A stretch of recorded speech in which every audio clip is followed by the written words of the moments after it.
Good morning, everyone. Welcome to the first episode of the Inspinar, the Inspirational Seminar. Inspinar is a 30-minute conversation. Good morning, everyone. Welcome to the first episode of the All right, we will try that one more time. Inspinar is a 30-minute conversation designed to empower us together with the roadmap for a more peaceful and productive life. I'm Dr. Nidhi Gupta. I'm your host for the show. Thank you for joining me today. Thank you for making 30 minutes in your busy schedule to be here. It means a big deal to me. Thank you to my friends who are joining me from halfway across the world from India. Thank you. Thank you for being here. So, what I'm going to do today is over the next 15 to 20 minutes, I'm going to tackle the question of the day. And then we will open the forum here for any questions, concerns, or discussion. Please feel free to type in your comments or your questions along the way, and we will address all of them today. So let's dig right in. The topic of the day is 3 tricks to use devices as tools and not as distractions. 3 tricks to use devices as tools and not as distractions. Now, what do I mean by devices or wireless mobile devices, as I call them, WMDs? I was at a conference recently here in Nashville, and the person sitting next to me asked me, "What do you mean by technology when you say life technology balance? What technology are you referring to? What do you mean by devices? Which devices are the problem here that you're referring to?" So I feel compelled to define devices. Wireless mobile device is any device that is portable and uses wireless internet or network to send or receive information. This includes our smartphones, smartwatches, tablets, iPads, laptops, computers, and for completion's sake, I'm going to throw in modern television in that mix as well, even though it's not exactly mobile. So the question is, do we use our devices as tools or do we use them as distractions? Do we use them as 24/7 source of constantly readily available entertainment?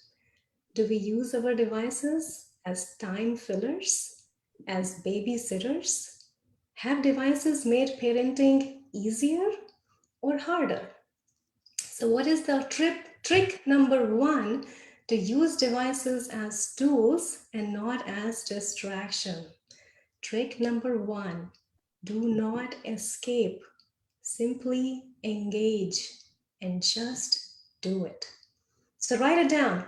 Do not escape, simply engage and just do it.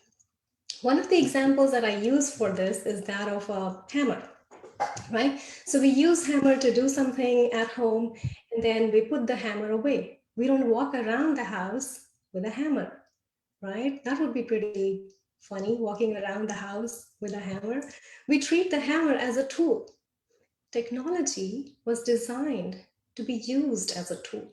Technology was designed to make our lives easier, more efficient, and more convenient. But do we always use technology as a tool? Can we try to use technology just as a tool? Now, we only have 24 hours in a day. Within these 24 hours, there are many essential activities that need to happen.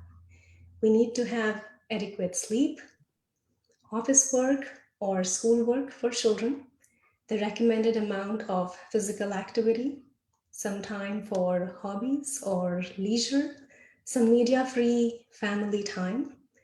Now, once all of this has been accomplished in a given day, then making some time for mindless internet browsing might be okay. But that doesn't happen every day because our devices are always there to distract us. They're always there to help us procrastinate these essential activities. We keep putting them off. Oh, I'll do this tomorrow. Oh, I'll do this another time because right now I'm too tired. We can procrastinate these essential activities for a little while, but eventually they will catch up with us. For example, if we procrastinate going to bed at a reasonable time many nights because it's really hard for us not to watch that one more episode of Netflix, eventually we might start feeling tired and fatigued. Our mood might be grumbly, our productivity might start declining, our relationships might start getting affected. If we procrastinate exercise, then it's only a matter of time before diabetes and heart diseases start affecting us. Am I painting a pretty sad picture here? Well, this is Inspinar, and we are here to get inspired. So, for a moment, let's take all guilt, shame, and judgment out of this equation. Let's be free. Let's accept ourselves for who we are. The next time we reach for our wireless mobile device, I invite you to think and pause for a second. What is it that you need to do with your device that you're reaching for it? Do you have a specific task to do to accomplish with your device? Or are you picking it up just to escape from something boring, something mundane, something strenuous? Let this feeling sink in, ease into this, get rid of any judgment, and then talk to yourself. Do I really need to check social media 15 times a day? Do I really need to check the news 6 times a day? Or once or twice would be enough?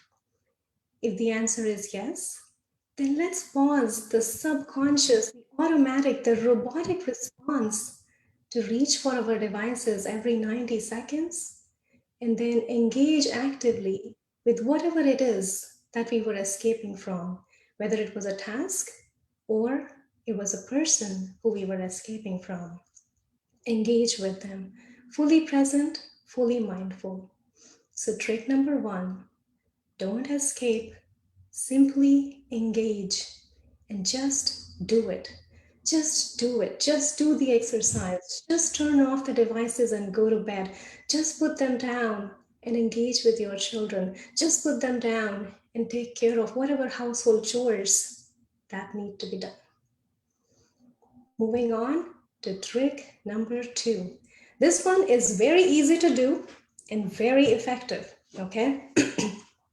Turn off non-essential notifications. Turn off non-essential notifications. Now, we love our devices. We are borderline dependent on them. Our children love their devices too. But guess what? It's not their fault. It's not their fault that they love their devices, and it's not our fault that we love our devices. The tech companies who design the content for the devices know exactly how our brain works. They have mastered the art of behavior science. They have reverse engineered everything that we know about psychology, and they have developed content that keeps us coming back for more and more and more. Every time there is a notification on our device, it distracts us. It takes us away from whatever it is that we wanted to do or whatever it is that we were doing in the first place. Each notification makes us a little bit more attention deficit. For example, Facebook has this feature called, not just Facebook, all social media have this feature called infinite scroll, where you can keep scrolling and scrolling and scrolling. The timeline never ends. Have you ever wondered why it is so hard to find the log out button on any social media app? They hide it somewhere in the menu because they do not want us to log out of the social media applications. They have a strong grip on our time and on our attention. The two unique qualities that make us human, that make us different from all other species. So we have to try and regain our time and attention. So, how do we turn off non essential notifications? Well, it's important to familiarize yourself with the settings on your devices and then pick and choose which applications on your phone are most important to you. Turn on the notifications for those apps and turn off the notifications on the ones that are not essential for you. You get to decide what is an essential app for you. You get to decide what you need to have and what you want to have. So it's the balance of what making time for what you need to do and what you want to do. There are several different types of notifications. For those who use the iPhone, there are 5 different types of notification for each app. Okay, there is the notification that shows on your lock screen in the notification center. There is a banner, there is a sound, and there is a badge. Really? We need 5 different ways to be notified of something that is happening in an app? Do we really need 5 different ways of losing our attention? So it's important to know what it means when a notification shows up in the notification center. What happens to the badge? What does the banner do? And delete or turn off majority of these notifications. I also encourage you to unclutter your devices. Delete the apps that you haven't used in the last 6 months and do not anticipate needing to use in the next 6 months. There is a way to create folders within the apps. So there could be a folder where all of your travel apps go. There could be a folder where all of the apps related to shopping go. What does that do? It puts all of your apps in the folder and it makes those apps really, really, really small so that when next time you need to access an app, you would do it mindfully. You will have to actually search for that app in your phone rather than the app being visible right there with the red badge, which catches our attention. So turn off non-essential notifications. And if you need help how to figure out the settings on your phone, how to turn off non-essential notifications, feel free to send me a message and I'm happy to walk you through that. Trick number 3, buy an alarm clock. Buy an alarm clock. I cannot emphasize this one enough. We go to bed with our devices. We look at our devices the first thing in the morning and the last thing before we go to bed. And our excuse is, but wait, I use my phone as an alarm. There are very many simple, cheap, easily available alarm clocks that can serve that purpose equally well, maybe better. Now, here is something fun to think about. Let's say about 30 to 40 years from now, when we look back on how we spent our life, can we imagine saying this to ourselves? What a wonderful day that was. What wonderful days those were. The first thing I looked at in the morning was Twitter, and the last thing I looked at night was TikTok. Those were precious life moments well spent. Sounds pretty crazy and sounds pretty funny, but that's our reality. Is that where we want to be 40 years from now? I invite you to pretend to be asleep for 30 more minutes in the morning. I want you to trick your brain into thinking that, okay, if I have slept for 7 hours without looking at my phone, maybe I can trick my brain into thinking that I'm actually sleeping for 7.5 hours instead of 7 hours. Just take those first 30 minutes in the morning to be with your own thoughts. This is your private space. Do not let the outside world come rushing in first thing in the morning. Take a few big deep breaths. Think about the wonderful day that lies ahead for you. What is your plan going to be? Enjoy that first morning cup of coffee. Take the time to reflect on what life has given you, what you are grateful for, and what you are going to do for yourself and for others today. before you let the outside world encroach upon your day. With that, I would pause for a bit and see if there are any questions, any comments, concerns, any discussion that you would like to have.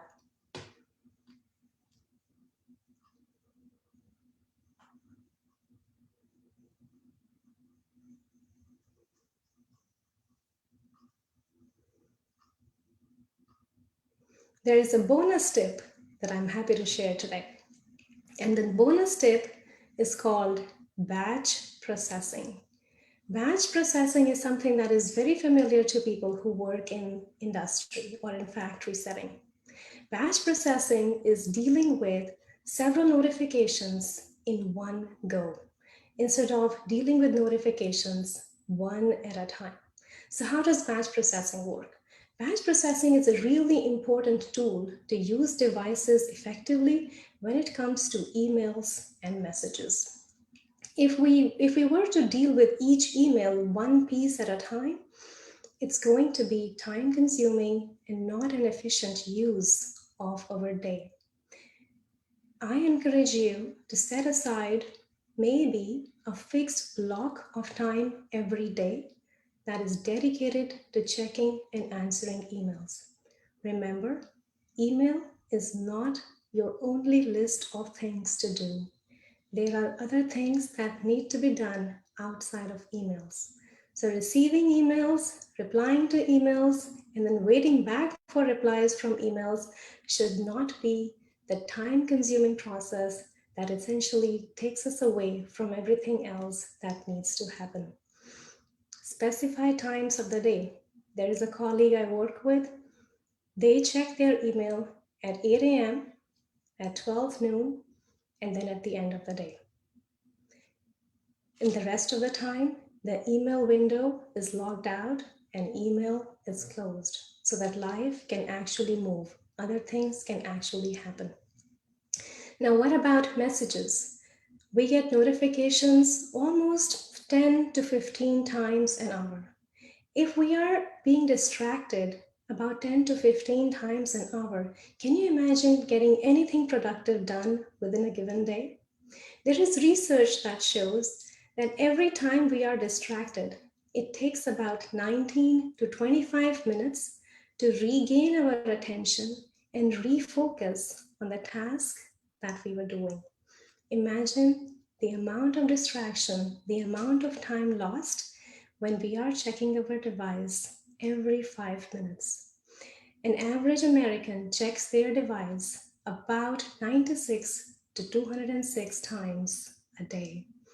If you multiply that by 25 minutes, well, there is hardly anything that can be accomplished within a given day. So the tricks to using devices as tools and not as distractions, not as 24/7 source of entertainment. Trick number 1, do not escape. Simply engage and just do it. Let's not use our devices as excuses for escaping from the boring, mundane tasks of everyday life. Trick number 2, turn off non-essential notifications. Turn off non-essential notifications, especially the badges and banners. Trick number 3, buy an alarm clock. It doesn't have to be an expensive, fancy digital alarm clock that comes with the radio. It could be a cheap, simple, functional alarm clock that does its job, which is to wake you up in the morning and which helps you keep your device either outside of the bedroom or at least more than arm's reach when you go to bed. Now, to put things in perspective here, did you know that Bill Gates and Steve Jobs did not allow their own children to use their own innovations until their children were at least 14 years of age? There's a lot to think about there. When the developers of these devices, like Bill Gates and Steve Jobs, do not let their own children use their own innovation, it sometimes makes me wonder, did they perceive some harm in the use of that technology?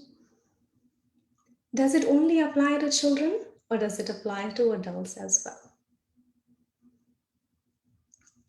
Alrighty, so I want to take a pause here, catch my breath. Thank you for listening. Thank you for your time and attention.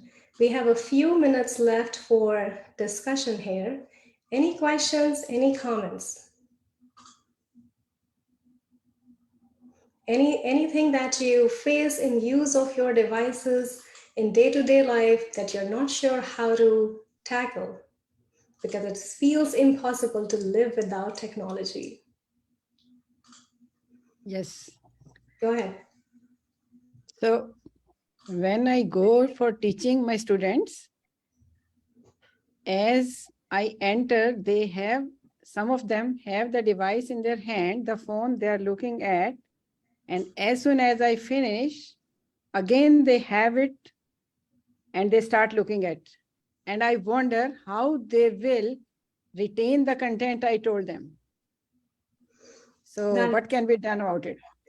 That is a great point. Great point. So before we can try to have them change their attitudes and practices, it's important to empower them with knowledge. It's important for them and their parents to understand why they are doing this. Are they doing this intentionally? Are they at fault? Are they really not disciplined about their use of devices?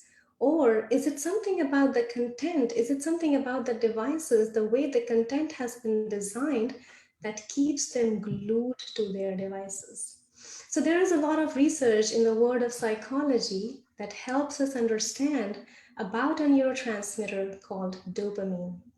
Dopamine is an anticipation hormone. Every time there is a notification on our phone, the dopamine level in our brain spikes up. It makes us crave to check, what did I get? Do I have a new email? Do I have a new message? Did somebody like my post? Did somebody comment? What did I miss? What does the weather look like? What does the news say? That dopamine is constantly spiking and spiking and spiking in our brain, like it does in the brains of people who have addiction problems. That craving over time becomes a robotic response and leads us to reach for the device. And when we reach for the device, we find a reward in the device. We find something nice, we find validation on social media. Okay, so 35 people liked my post versus 71 liked somebody else's post. So that person is more popular than I am. That's a level of validation. That's a level of narcissism that we have come down to due to social media. We find that reward, we find that feeling of validation, feeling of belonging, feeling of happiness. We think it's happiness, it's actually temporary pleasure. Every time our brain experiences that reward, it's looking for the next cue, it's looking for the next notification. And we find ourselves stuck in this trigger loop of wireless mobile devices. That is probably what is happening with your students. They are able to keep their attention together for the 1 hour while they need to actively engage with these studies. But as soon as that time is up, the dopamine in their brain tells them to check their device. Okay, what is it? What did I miss? It's been an hour. I'm sure there is something new in my device to check. What did I miss? Let me check it now. And they find themselves in this loop. Every time they're bored, instead of finding something non-device related, instead of finding something creative, a leisurely activity, a hobby that does not include technology, devices are so easily available. That's where we reach for. That's our first step. That's where we are robotically conditioned to reach for. Our entertainment is in our devices. The news is in our devices. The option of ordering food is in our devices. The way we stay connected with families in our devices, which is great. A lot of it is great. Technology has a lot of benefit. It has brought a lot of us together. We are able to stay connected. But a lot of the times we have to think, are online connections the only connections that matter? In the process of maintaining our online connections, are we compromising our real life connections? When we come to a stop at the traffic light, what does our brain tell us? Well, it's going to take about 20 seconds for us before it's green. So, in that 20 seconds, why don't I check what has happened on Snapchat? Why don't I reply to this text message because it must be really urgent? We have this unspoken expectation of receiving and sending replies instantly, the era of instant gratification. So, your students might benefit from knowledge about addiction, knowledge about dopamine, knowledge about what goes on behind the scenes in making the content of the devices so addictive that it is really hard, literally impossible, for us to put them down, for us to disconnect ourselves from our devices. They have to remember, and we all have to remember, that our connection with our devices is very, very strong. It is a tight cord. So, in order to disconnect from the devices, our efforts would have to be equally strong, equally mindful. Thank you, Nidhi. Thank you so much. It has been an eye opener. Hopefully, the tips given by you help us and everyone who listens to it. And I hope my Yeah, students will be benefited when they reach your episode. yeah, Yeah. of course. Thank you so much. Thank you. Thank you. So that brings us to the end of our first episode of Inspinar. I hope you found some value. I hope you found some inspiration. I hope you found the beginnings of the roadmap for a more peaceful and productive life. I want to leave you with this message. Let's reconnect with what truly matters. Let's reconnect with real life. Let's reconnect with health, energy, and joy. Let's ungrip devices and grip life. I will see you next week. Thank you for joining us today. Thank you. Bye. Bye. Thank you.